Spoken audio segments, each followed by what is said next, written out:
Next up, we are honored to have Klobuchar's surrogate, Dave Frederickson, former Minnesota Agricultural Commissioner, former president of the National Farmers Union, 2002 to 2006, served as the Minnesota Commissioner on the Minnesota Department of Agriculture. Oh, you're right, I wanted this one. Thank you. I wanted the one with the check marks. Thank you.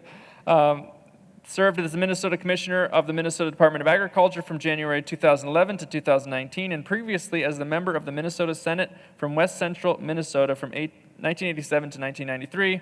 After Frederickson's service in the legislature concluded, he was elected president of the Minnesota Farmers Union, serving from 1991 to 2002.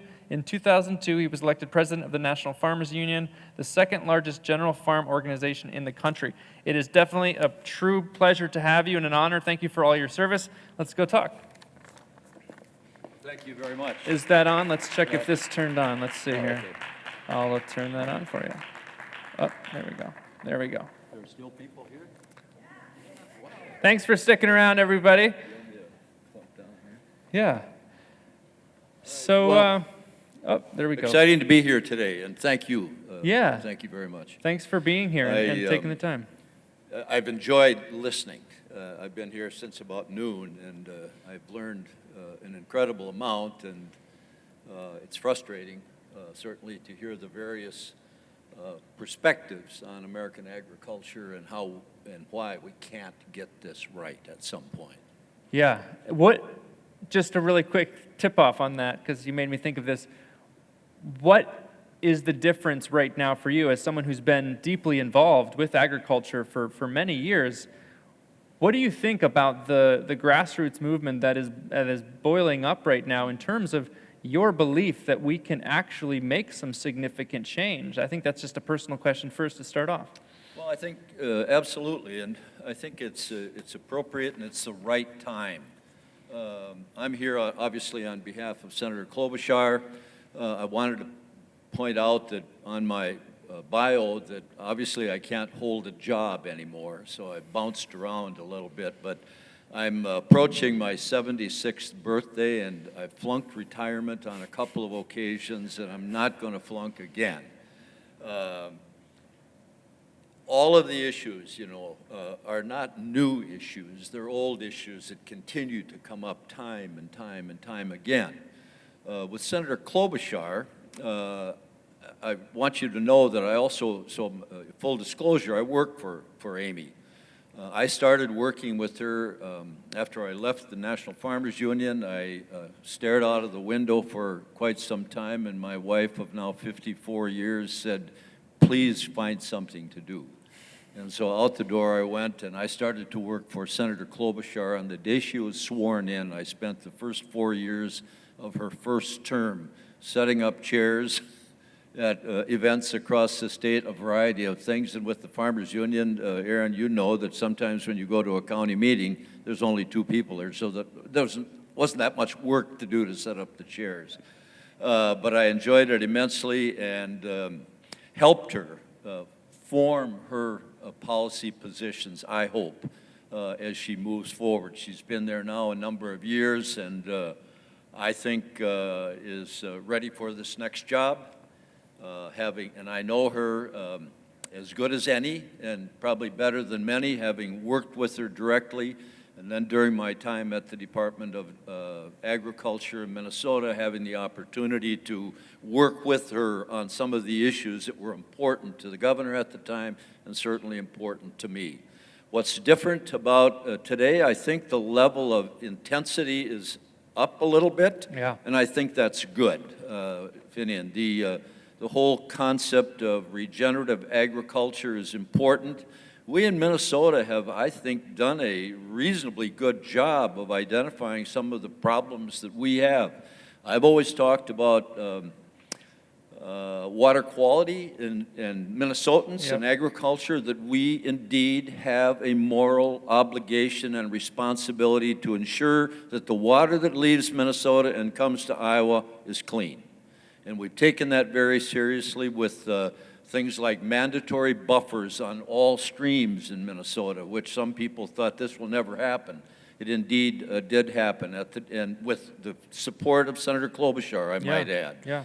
And so I want to say that many good things happen at the state level, and I think sometimes our chief executive in Washington is going to have to take a strong look at what's going on at the state level and replicate it rather than try and reintroduce this whole new concept. I really like that you said that because it hasn't come up a lot today, and I'm glad you brought it up, of what's working and how do we mimic and take the templates. I remember working in Los Angeles for compost policy.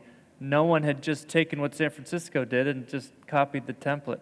So I love that you mentioned that. It was really great. And well, everyone wants to be first. yeah, silly though, the rework we do. Senator Klobuchar has a long history of deeply supporting agriculture and looking out for farmers. Can you speak briefly to the commitment of a Klobuchar presidency to helping farmers gain back their financial freedom and rebuild the land and increase rural prosperity? Well, I think the Senator understands that ag policy has been moved forward from an economic perspective over the years. And I think we've forgotten that we need to look at it from an environmental perspective, and you certainly have to look at it from a social perspective. Anytime I mention that, those detractors will say, oh my God, you're socially engineering the countryside. And my response is, what have you done in the past 50 years to socially engineer farmers off the land? So maybe we try to socially engineer more back on the land. And I know that when I started, when Amy first went to Washington, her first request was to serve on the Senate Ag Committee. Right. And I've spent a fair amount of time with her during those times and witnessed firsthand her commitment to American agriculture, particularly to farmers in the Midwest. She's from the Midwest, and I think it's about time we have a representative back in Washington, D.C. from the Midwest. Great. And jumping right into that, how would President Klobuchar help solve our current crisis with the commodity prices, as well as addressing, which we haven't spoken directly to today much, the collapses in the dairy industry? What would be her steps there? Do you know about that? Well, that's a difficult issue, and again, Senator works on the area of what is possible. And I think that her approach to win big is really important as we go into this election year, that in order to make some of those things happen, you need to win back the Senate so that you have a president from the Democratic Party, that you have a United States Senate from the Democratic Party, and that you have a House of Representatives. With that structure, you can make things happen. If they don't like what happens when that process goes through, throw the rascals out and try something else. But I'm here to tell you at the state level, when we have the three branches, or the two branches of the same party, we actually made things happen. Yeah. Her commitment to things like biofuels, for example. We were early adapters in Minnesota back in the 1970s, 80s. We were burning about 1 billion gallons of regular gasoline in Minnesota, and we thought, gee whiz, here we are in 1988. We have to figure out a way to reduce our dependency on foreign oil. We have to figure out a way to clean up air quality at Snelling and University. You wouldn't want your kids waiting for a school bus there because the air was toxic. We have to create jobs across rural Minnesota, and gee whiz, we have to figure out a way to add value to farmers' products. So we passed a law that said every gallon of gasoline sold in Minnesota will contain 10% oxygenated fuel. Today, we've gone to the capacity of producing over 1 billion gallons of ethanol. In 1988, we burned 1 billion gallons of regular gasoline. So we have an industry. I don't think we can walk away from it. But I think Senator Klobuchar's approach to all of these issues has been, and she uses this, I think it's original, but maybe she borrowed it from someone. There's no original thought anymore, I guess. Everything that's said has been said, right? She said, I prefer, there is no silver bullet, there is only silver buckshot. And so I think you approach these problems from a variety of perspectives, and you aren't going to be able to undo everything, and I think she understands that. Yeah. But we'll be able to take it on a little bit at a time. That's a perfect segue to this next question, which is about those different approaches simultaneously.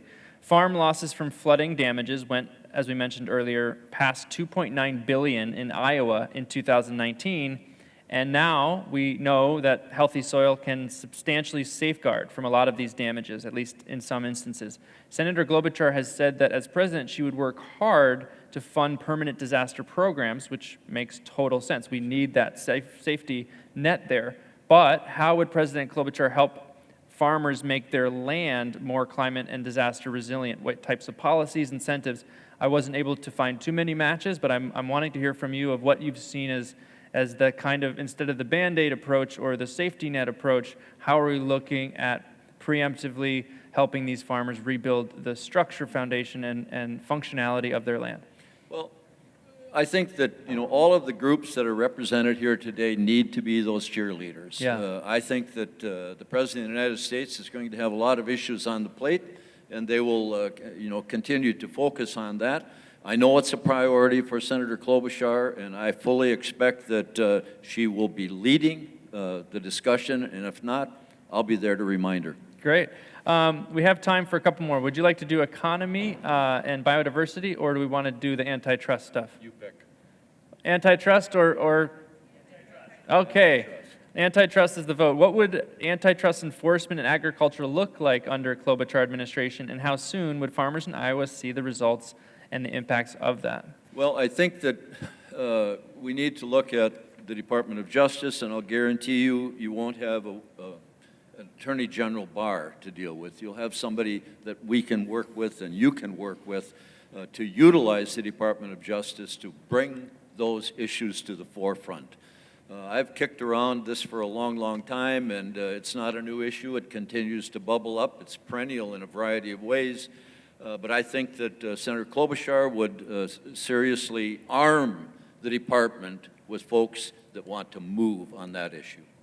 Great. Any last things you want to close with? I'm getting the time wrap up here, so just a couple more words, if you could, to let people know. Well, I certainly encourage you to caucus for Senator Klobuchar.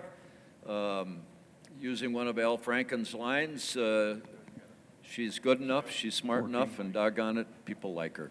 Thank you. Thank you so much. Let's give it up for Dave Frederickson. Thank you. Really appreciate your time. I wish we could have had more time. Thanks.